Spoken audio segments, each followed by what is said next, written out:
Kuvimbika kwebhanga guru renyika yeZimbabwe, Reserve Bank of Zimbabwe, kwaiswa paNumana Dzombe mushure mekunge gavhuna mutsva webhanga guru renyika vaJohn Mushayavanhu vadoma mushandi webhanga akasvibiswa vaMorris Bekezela mupofu.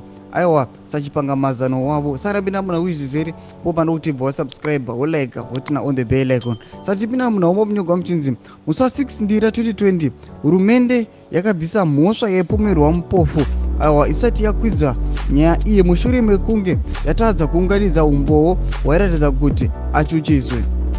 Vampofu vange vachipomerwa mhosva yekushandisa hofisi yavo zvisirezvo mushure mekunge vakurudzira aimbova musungwa wokutengesa mangoda Roba Hussein kuti atengese mangoda nekambani yeMinerals Marketing Corporation of Zimbabwe.